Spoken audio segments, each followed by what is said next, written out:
Bihar SSC का form भरना चाहते हैं, 10वीं पास पे जो है बम्पर भर्ती निकल कर आ चुकी है। इसमें जो है परिचारी के पद आपके निकाले गए हैं 53 विभागों में। अगर आपका सपना है बिहार में 10वीं पास पे सरकारी नौकरी करना, तो ये फॉर्म आप जरूर भरिएगा। काफ़ी शानदार भर्ती है। अलग अलग कार्यालय, अलग अलग जो विभाग है, उन सभी विभागों में 10वीं पास पे आपकी जो है कार्यालय परिचारी या परिचारी विशिष्ट भी आप उसे बोल सकते हैं, ये वैकेंसी आपकी निकाली गई है। मैट्रिक पास पे सिर्फ आपको जो है ये आपका रहने वाला है। और एज लिमिट भी काफ़ी अच्छा रखा गया है, आप आसानी से फॉर्म भर सकते हैं।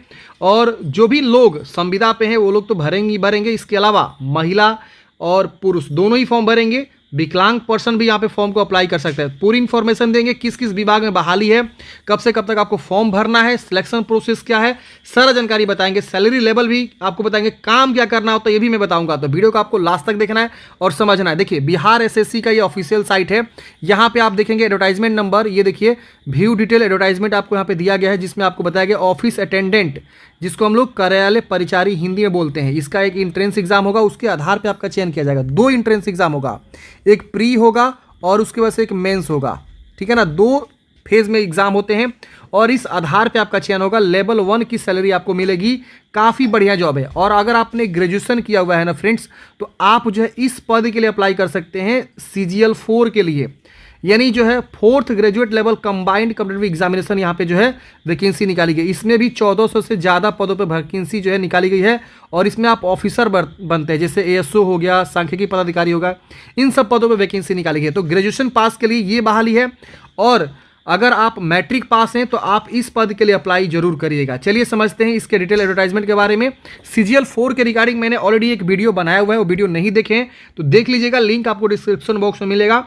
और अगर आप जो है ग्रेजुएशन कंप्लीट किए हुए हैं तो आप इस पद पे भी फॉर्म भर सकते हैं। न्यूनतम 10th बोला गया, इससे ज़्यादा पढ़े, 12वीं पास हैं या ग्रेजुएशन पास हैं, डिप्लोमा किए हैं तो भी आप फॉर्म भर सकते हैं, ITI किए हैं तो भी फॉर्म भर सकते हैं। न्यूनतम 10वीं होनी चाहिए, इससे ज़्यादा है तो और अच्छी बात है, कोई दिक्कत नहीं है। तो ये देख सकते हैं कार्यालय परिचारी या परिचारी विशिष्ट पदों पर नियुक्ति हेतु आयोजित की जाने वाली प्रतियोगिता परीक्षा का विज्ञापन। इसका आप देख सकते हैं विज्ञापन संख्या भी दिया गया 06/2025।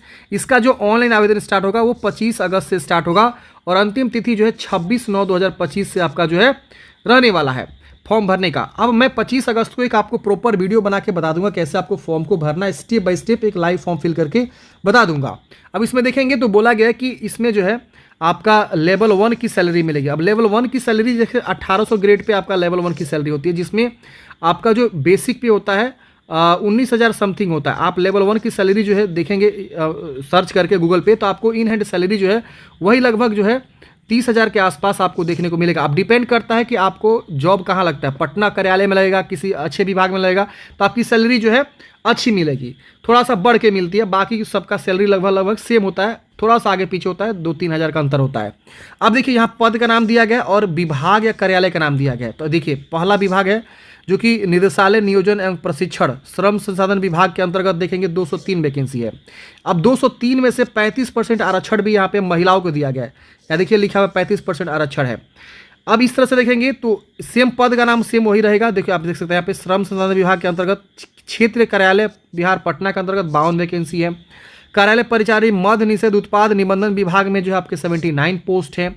योजना विकास विभाग के अंतर्गत 11 पोस्ट हैं। इसी तरह से आपको जो है अलग अलग यहाँ पे आपको दिया गया। आप देखेंगे निदेशालय नियोजन प्रशिक्षण श्रम संसाधन विभाग बिहार पटना में 36 पोस्ट है। पथ निर्माण विभाग में 26 पोस्ट है। इसके अलावा सामान्य प्रशासन विभाग में देखेंगे तो आपकी 21 वैकेंसी है। तो इस तरह से आपकी वैकेंसी जो आपको दिखाई गई है। तो आप यहाँ से एक बार जो है पूरे पद को अच्छे से देख लेंगे। आपको अलग अलग विभाग वाइज वैकेंसी, सबसे ज़्यादा वैकेंसी आपको देखने को मिलेगा पशु एवं मत्स्य संवर्धन विभाग में, पशुपालन निदेशालय में 1138 पोस्ट है। इसके बाद से भवन निर्माण विभाग में 500 वैकेंसी है। इसके बाद आप देखेंगे तो और आपकी 62 वैकेंसी आपको जल संसाधन विभाग में मिलेगा। इसके बाद से सहकारिता विभाग में 79 पोस्ट आपको देखने को मिलेंगे। 176 पोस्ट गन्ना उद्योग विभाग में आपको मिलेगा। 93 पोस्ट आपका जो योजना एवं विकास विभाग में मिलेगा। गृह विभाग के अंतर्गत जो 40 वैकेंसी है। इस तरह से आपको जो वैकेंसी दिखाई गई 100 वैकेंसी आपकी जो है समरालय मुजफ्फरपुर जो जिला स्तर हो जाएगा। समरालय जहाँ जहाँ लिखा हुआ है वो जिला स्तर हो जाएगा, यानी आपका DM ऑफिस में आपका जॉब रहेगा। तो समरालय वाइज भी वैकेंसी आपको दिखाई गई। तो इस तरह से टोटल वैकेंसी जो है 53 विभागों में आपको दिखाई गई है, विभाग और ऑफिसेज में। इस तरह से जो है 3727 पदों पे ये वैकेंसी टोटल यहाँ पे हो रही है, जिसमें से 1216 पद सिर्फ महिलाओं के लिए 35% यहाँ पे रिजर्वेशन दिया गया। अब ये महिला का जो रिजर्वेशन है सिर्फ फीमेल को, बिहार के निवासी हैं उन्हीं को यहाँ पे मिलेगा, और यहाँ विकलांग पर्सन के लिए भी अलग अलग यहाँ पे आपको दिया गया रिजर्वेशन। तो जो विकलांग बिहार के निवासी है उन्हीं को रिजर्वेशन यहाँ पे आपको जो है मिलेगा, ठीक है ना। अब आप यहाँ पे नीचे आएंगे तो यहाँ पे आपको पूरी इन्फॉर्मेशन दिया गया किसको रिजर्वेशन मिलेगा, किसको रिजर्वेशन नहीं मिलेगा, यहाँ पे जानकारी दिया गया। अब यहाँ पे बात करते हैं एज लिमिट की और पात्रता की। तो देखिए शैक्षणिक योग्यता में देखेंगे तो आपको सिर्फ मैट्रिक पास, आप सिर्फ मैट्रिक पास हैं किसी भी बोर्ड से तो आप फॉर्म को अप्लाई कर सकते हैं, भले आपका कितना हो भी परसेंटेज, बस आप पास होने चाहिए। पास आप हैं तो आप यहाँ पे फॉर्म को भर सकते हैं, परसेंटेज यहाँ पे मायने नहीं करता है। उम्र सीमा आपका जो है 1 अगस्त 2025 के आधार पर गणना किया जाएगा, जिसमें न्यूनतम उम्र सीमा 18 वर्ष आपका होना चाहिए। यानी आप एज कैलकुलेटर का यूज करके आप देखेंगे कि आपका एज न्यूनतम 1 अगस्त 2025 को 18 वर्ष से ज़्यादा है कि नहीं, या उससे कम नहीं है। अगर उससे कम होगा तो फिर फॉर्म नहीं भर पाएंगे। और अधिकतम उम्र सीमा यहाँ पे देखेंगे जनरल के लिए आपको जो है 37 वर्ष बोला गया है। इसके अलावा BC EBC महिला पुरुष के लिए 40 वर्ष बोला गया है। इसके अलावा जनरल महिला के लिए 40 वर्ष है, और SC ST महिला पुरुष के लिए 42 वर्ष की उम्र सीमा यहाँ पे अधिकतम रखी गई है। ये सारा एज का गणना जो है 1 अगस्त 2025 को आपको करना है। इसके अलावा जो दिव्यांग अभ्यर्थी है सभी कोटि के, उनको 10 वर्षों का, यानी उनका जो 47 वर्ष तक का उम्र सीमा है जो आप यहाँ पे देख सकते हैं। ये जो भी आपका जन्म तिथि गणना किया जाएगा वो आपका मैट्रिक का जो सर्टिफिकेट है उसके आधार पर गणना किया जाएगा। इसमें और बोला गया कि जो सरकारी सेवक हैं बिहार सरकार के, उनकी प्रतियोगिता परीक्षा में भाग लेने के लिए नियमित नियुक्ति के निर्धारित अधिकतम आयु सीमा 5 वर्षों की आपको जो छूट यहाँ पे अनुमान्य होगी। जो पहले से मान लीजिए कार्यरत हैं, बिहार सरकार के सरकारी सेवक हैं और परमानेंट नौकरी यहाँ चाहते हैं, तो उनको उम्र में छूट पहले से 5 साल की यहाँ पे दी जा रही है। इसके बाद और भी बहुत सारी इन्फॉर्मेशन आपको यहाँ पे दिया गया है। भूतपूर्व को कितना छूट मिलेगा, एक्स सर्विसमैन को, ये सब जानकारी यहाँ पे आपको दिया गया है। आप यहाँ पे एक बार जरूर चेक करेंगे। अब इंपॉर्टेंट बातें आपके सिलेक्शन प्रोसेस की, ये इंपॉर्टेंट बातें आप समझ लीजिए। देखिए बोला गया कि 40,000 से अगर अधिक यहाँ पे फॉर्म भरे जाते हैं तो आपको जो है सबसे पहले एक प्रारंभिक परीक्षा यानी प्री एग्ज़ाम आपका कंडक्ट किया जाएगा। और आपको सबको पता ही है बिहार में कितनी ज़्यादा लोग फॉर्म भरते हैं, छोटी छोटी वैकेंसी हो तो आपको यहाँ पे जो है सबसे पहले क्या होगा, एक जो है प्री एग्ज़ाम होगा। उसके बाद से फ्रेंड्स आप प्री एग्ज़ाम जैसे क्वालिफाई करेंगे उसके बाद आपका जो है अगला स्टेप आएगा मेंस एग्ज़ाम का।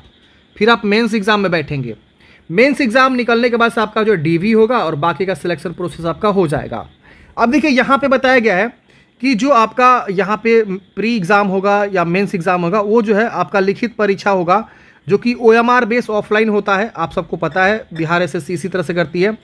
और वैकेंसी के 5 गुना कैंडिडेट्स को जो है प्री एग्ज़ाम में क्या करेंगे, ये लोग जो है सिलेक्ट करेंगे। प्री एग्ज़ाम के आधार पे 5 गुना वैकेंसी के 5 गुना लोगों को मेंस एग्ज़ाम के लिए अलग से यहाँ पे प्रकाशित किया जाएगा विज्ञापन, उसमें आपका सिलेक्शन होगा।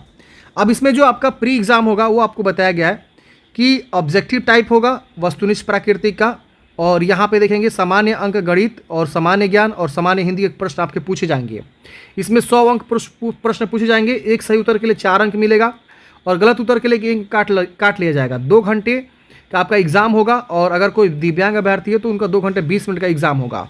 तो ये आपका जो है एग्ज़ाम का जो है यहाँ पे पैटर्न दिया गया है। और सिलेबस आपको नीचे में आएंगे तो सिलेबस भी दिया गया है। देखिए हिंदी अंग्रेजी दोनों भाषा में आपका एग्ज़ाम लिए जाएंगे। अब यहाँ पे पाठ्यक्रम बोला गया है कि जिसमें सामान्य अंक गणित के जो 30 प्रश्न पूछे जाएंगे, जिसमें आपको LCM SCF वास्तविक संख्या परिमेय और परिमेय यहाँ पे पूछे जाएंगे। सामान्य ज्ञान के 40 प्रश्न रहेंगे। इसके बाद से आपके जो है हिंदी के जो है 30 अंक रहेंगे।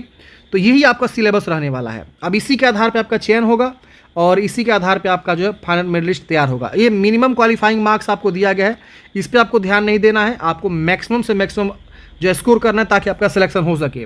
परीक्षा शुल्क के बारे में बताया गया है। देखिए 540 रुपये आपका जो है जनरल BC EBC इस सब के लिए लगता है। बाकी कोई SC है, ST है, या बिहार की कोई महिला है फीमेल, भले किसी कैटेगरी से आती है, उनको जो है 135 रुपये का आवेदन शुल्क यहाँ पे दिया गया है। और अदर स्टेट से कोई है तो उनको 540 रुपये का आवेदन शुल्क यहाँ पे देना होगा। फॉर्म भरने से पहले आपको अपना जो है जाति प्रमाण पत्र बनवा लेना होगा, निवास प्रमाण पत्र यहाँ पे बनवा लेना होगा अगर आप SC ST से आते हैं तो। अगर आप BC EBC से आते हैं तो आपको यहाँ पे जो है ना निवास तो लगेगा ही लगेगा, इसके अलावा आपको जो है NCL लगेगा। ध्यान रखिएगा NCL नॉन क्रीमी सर्टिफिकेट, तो आप लोग अभी से बनवा लीजिए। अगर आपने नहीं बनवाया हुआ है तो जितना जल्दी हो सके आप लोग बनवा लीजिए। अगर कोई विवाहित महिला है तो वो अपना जो है जाति या जो क्रीमी लेयर रहित प्रमाण पत्र है उनके पिता के नाम एवं पता से निर्गत होना चाहिए, ये ध्यान रखना है, वरना आगे चल के दिक्कत भी हो सकता है। सिर्फ जो है मेरिट के लिए। इसके बाद आप नीचे आएंगे तो यहाँ पे कुछ महत्वपूर्ण निर्देश दिया गया, आप यहाँ पे देख सकते हैं, पढ़ सकते हैं।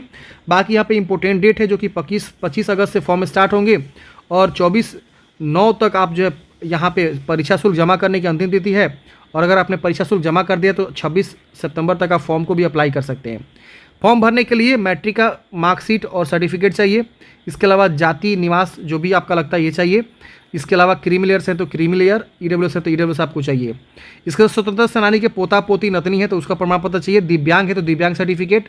और बाकी अगर किसी चीज़ पे रिजर्वेशन ले रहे हैं, जैसे कि आप सरकारी सेवक हैं या और कोई भूतपूर्व सैनिक है, तो उसका प्रमाण पत्र आपके पास होना चाहिए। तो यही डॉक्यूमेंट्स आपके जो फॉर्म भरने में लगेंगे। तो आई होप आप लोग समझे होंगे इस भर्ती की पूरी इन्फॉर्मेशन के बारे में। आपके मन में कोई भी डाउट्स है, कमेंट है, कमेंट बॉक्स में पूछ लीजिएगा। जैसे इसका आवेदन स्टार्ट होगा मैं आपको प्रॉपर एक वीडियो बना के बता दूंगा। मिलते हैं फ्रेंड्स किसी नेक्स्ट वीडियो में। जय हिंद, आपका दिन शुभ हो।